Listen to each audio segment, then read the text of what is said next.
కోరుతున్నా. తప్పులు చేసి పారిపోవడం కాదు, తప్పులు చేసిన వాళ్ళు వచ్చి ఎందుకు జరిగిందో చెప్పవలసిన బాధ్యత కూడా ఉందని నేను డిమాండ్ చేస్తున్నా. ఇప్పటికైనా సరే రేపు ఒకరోజు అసెంబ్లీ ఉంది, వచ్చి ఈ అసెంబ్లీలో వచ్చి మీరు నిలబడుకుని కాదు నా హయాంలో జరగలేదు, నా ఇంటెలిజెన్స్ చీఫ్ చేయలేదు, ఆనాటి సెక్రటరీ చేయలేదని చెప్పే ధైర్యం ఆ పార్టీకి ఉందా అని నేను అడుగుతున్నాను. అంటే ప్రజాస్వామ్యంలో బాధ్యత లేదా అధ్యక్ష?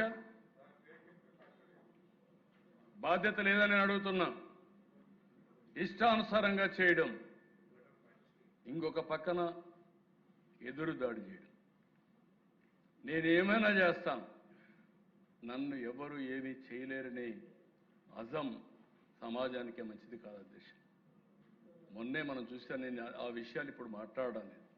ఈరోజు స్పష్టంగా నేను అడుగుతున్నాను, ఇది చూసిన తర్వాత ఆ పార్టీలో ఉండే వ్యక్తులు కానీ రాష్ట్రంలో ఉండే ప్రతి ఒక్కరు కూడా ఆలోచించుకోవాలి.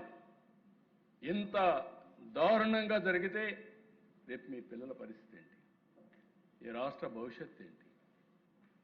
50 ఏళ్లుగా చూశాను, ఊహకందనటువంటి ఘోరం ఇది, మామూలు ఘోరం కాదు.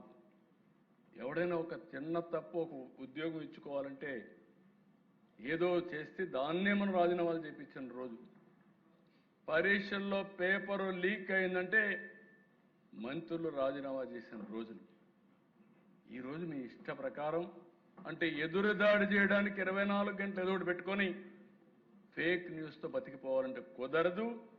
అడ్డంగా మొత్తం కూడా నేను ఇప్పుడు చెప్పాను, ఎవ్రీ డీటెయిల్స్ ఉన్నాయి, డాక్యుమెంటరీ ఎవిడెన్స్ ఉంది.